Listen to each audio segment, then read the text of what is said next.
Okay, so the last lesson we looked at some similarity things, and we looked at similar triangles. So I've got a few application questions here to show you some similar triangle things. So if you have a look over on this first one up the top here, the actual similar triangles are this big one on the outside is similar with the little one in here. And why, if you had to say why they're similar, can you see that they both share that angle? So that angle would be the same. And when you have parallel lines, that means that this angle is also the same there. So if I've got two angles that are the same, it means all three are the same, so that they are similar triangles. So what we're saying is, we could say that this big triangle where we have, this is x plus 6, and we've got the 3 and the 2.5, so I might say that's 5.5, is similar to the little one on the inside, which is 3 and x. So remember, when we say they're similar, you can set them up because their sides would be in similar ratios. So can you see how I've gone x, they've done x over x plus 6, so they're the same sides, equals 3 over 5.5. So once you do that, we're just doing solve. We don't need to do any of the other stuff, and we can just go comma x. And because there's only x as an unknown, you'll be able to find solve it on the calculator. Okay, the one underneath is another little example. You've got the girl, that purple triangle with the little girl there, and they said that it's 168 centimetres. I might change that to metres because they're talking about the tree there, and she casts a shadow of 1.4 metres, and we're saying that it's similar to this big triangle like that. So when you hear about the sun rays and all that, that means they're similar. So this shadow casts a 14, and I think they want you to find the tree height. And so what we can do is we can set it up again. So they've done that. What I would do to solve this one, similar sides, so I'd say 1.68 over x would have to equal 1.4 over 14. And then I'll do solve, comma x, and I'm going to get the height of the tree, which is 16.8 metres. Okay, the last one, you have a torch, and what they said is they had the torch set up, and it produced this little triangle here. Now what happened is they dragged the torch back, and what happens when you drag, if you've got a light on the wall, if you step backwards, does the circle, like, it goes bigger? So they stepped back and they got this bigger triangle. And if you read in there, they said they now moved an additional 2 metres away. So originally it was 1.2, so now it would be 3.2, and originally that was 8. So they're saying, what's the radius, which is this guy here, so you can do similar triangles again, where we would just go, all right, 1.2 over 3.2 needs to equal 8 over r, and you can get the radius by just going solve. All right, so there were a couple of similar triangles. All right, we're now going to move on and do area volume similarity. Okay, so now we're going to do areas and volume similarity. So do you remember we were looking, when we looked down here, so first we're going to look at these rectangles here. So if we know they're similar figures, and remember we could find the scale factor or the ratio that they had changed. So if we have a look at this, so remember back to when we said this is the original and this is the new. So if you have a look at the side, remember we said scale factor, we often said it was the new over the original. So if we have a look, this one would be 8 over 4, which simplifies to 2. So the new rectangle is twice as large in length, isn't it? Yeah? Now, if you have a look at the area of these rectangles, if you go 4 times 6, what's that? That is 24. And if you do 8 times 12, what's that? That's 96, yeah? So if you have a look, if you go from 24 to 96, that's actually 4 times bigger. Now, can you see, so originally, now we could say, all right, so this is the area is 4 times bigger. We could also write number 4 as 2 squared, couldn't we? 2 squared equals 4. All right, if you then changed something, say we're gonna now make them like a block, okay? So I'm gonna say this one was 1 length and this one's 2 length, yeah? So if we worked out the volume of these guys, so this one would be 24 centimeters cubed, and if I work out the volume of this one, it would be 192 centimeters cubed. Yeah, if you look at that, that's actually, do you know how many times bigger that is? That is 8 times bigger. Now we could write the number 8 as 2 to the power of 3. So can you see how similar figures change? If they're similar, if it's a 3D, they've enlarged by the scale factor cubed. So if they've if you've got a normal shape, so let's have a look here. I might go over and do some more questions so you can see what I'm talking about. So let's have a look. So what we're saying here is if you have an area ratio, so say let's put an example next to this. So say it was 2 to 1, so it reduced down, okay? Then its area would have changed by 2 squared to 1 squared, which is actually 4 to 1 if you change them to numbers.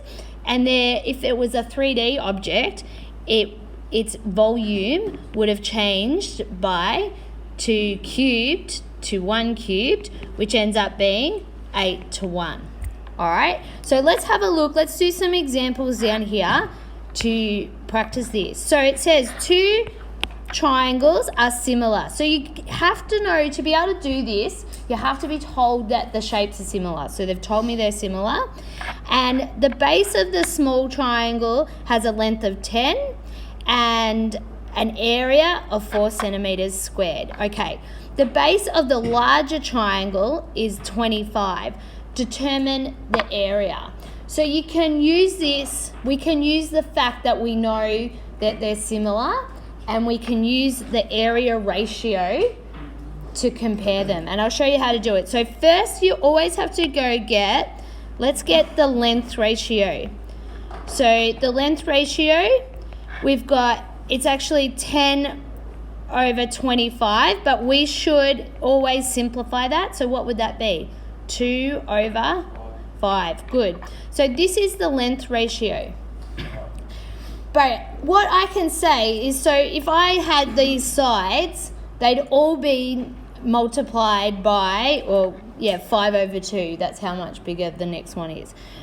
So what you can do when you know the area, so say I'm going to call the area, I don't know, X.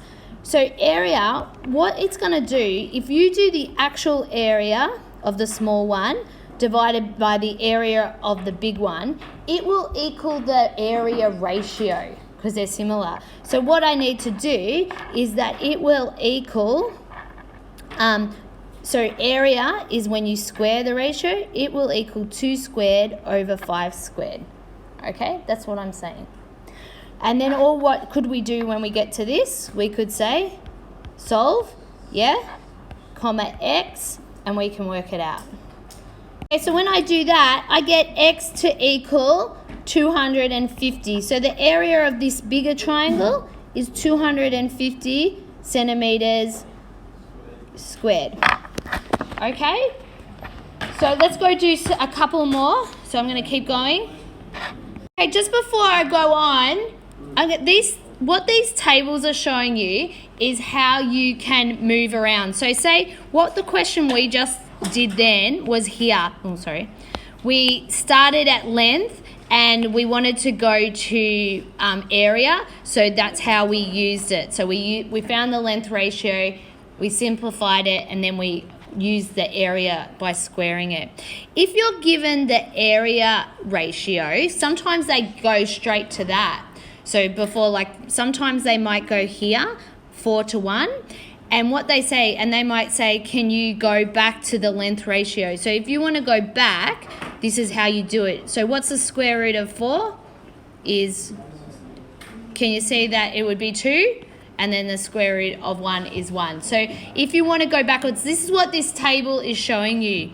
If you are given volume and you have to go back to the length, so say here, we've got the volume and we want to go back to the length, like that, you can see we have to do the cubic root of 8 versus the cubic root of 1, and that would take us back to 2:1.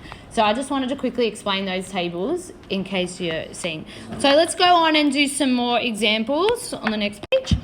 Okay, so if you look here, they say two hearts shown are similar shapes. So once I know that, means I can use this ratio system.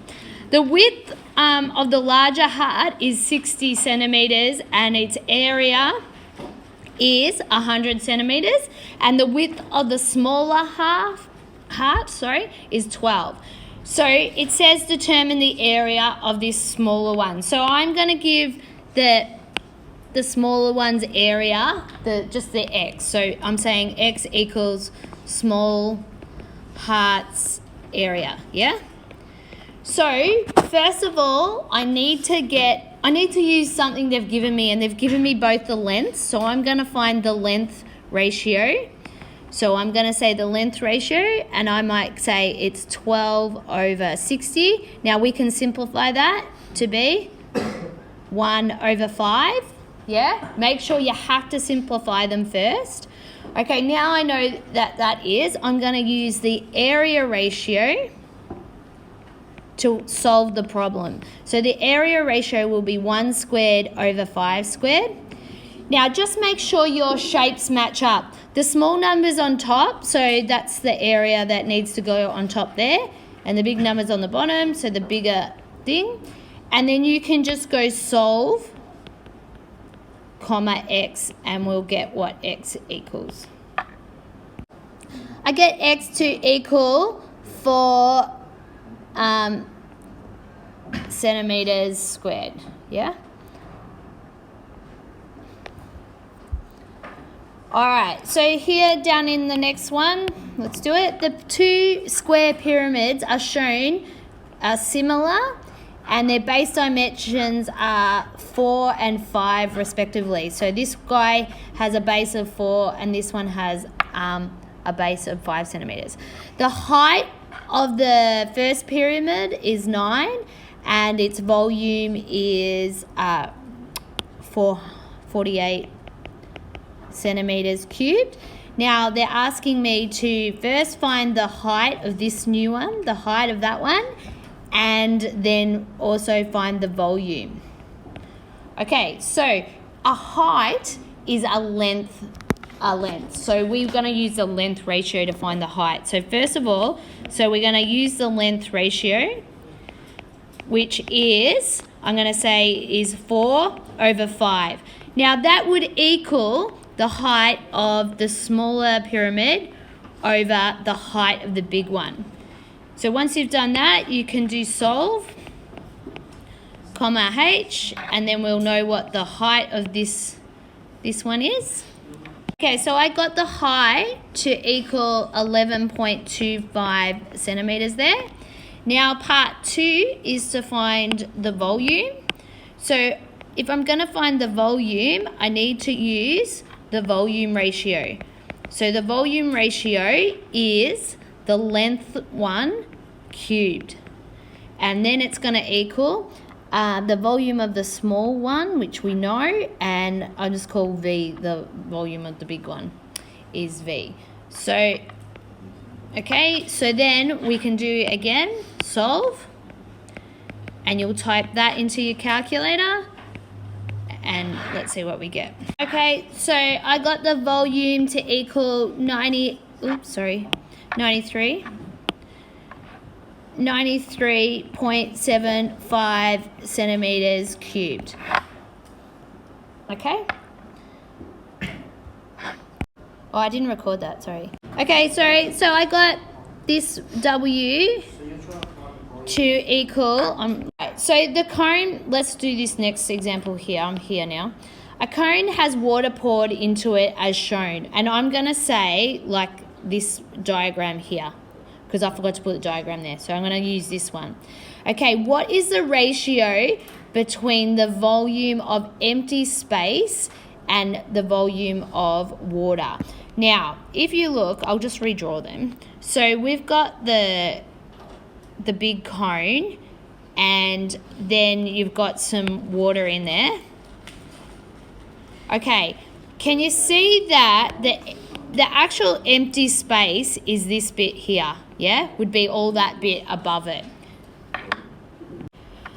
Okay, so when you were looking at it, if you're just looking at the volume ratio as normal cones, just so if we've got the big cone to our little water cone, well, we knew the length ratio was 2 to 1, so the volume would be 2 cubed to 1 cubed, which is actually 8 to 1, okay? So, but we want to actually know what this, we want to have the empty space part compared to the water part. Now, can you see, if I had, just say for example, I said that this big cone had a volume of 8 and the little one had a volume of 1. If you take the little one away from the big one, how much volume would you have left? You'd have 8 minus 1, which equals 7. So the empty space actually is like 7/8 of the big part. Can you see that? And so therefore you can say the empty space to water, you can say is 7 to this one's 1. Okay, this is a harder question. I just wanted to show you because while we're learning at it, you won't get this in year 11. This would be a year 12 question. But while you're learning it, it's good to see it so you don't get, to be aware of these things and not get caught out. Okay, the ratio of volume of two similar shapes is 2 to 128. So this is, they've given me a volume ratio, and they told me that it is 2 to 128. But can I simplify that? Yeah, what would that be? That would be 1 to 64. Good. So this is the volume ratio. We've got 1 to 64. Now, they want me to say what is the length. Pretty much they want the length ratio. So how do we go backwards? If you remember back to that other page, if we want to go back, if we're given the volume ratio and we want to go back to the length, we do the cubic root of those two numbers. And if you do the cubic root of those two numbers, I believe that will end up being 1 to 4. So the length ratio is 1 to 4. So it doesn't matter, now they want me to find the area ratio. It doesn't matter that it says surface area, it's still the same as area ratio. So what do we do when we're trying to find the area ratio? What do we do to the length one? We square it, yeah? So what is 1 squared? Is 1, and what is 4 squared? 16. So the surface area is 1 to 16. And what is the scale factor of the large to small shape? So that when they ask for scale factor, that means you need to quote the length ratio, but they're telling me which way to write it, large to small, so it should be 4 to 1. Okay? And that's that one answered.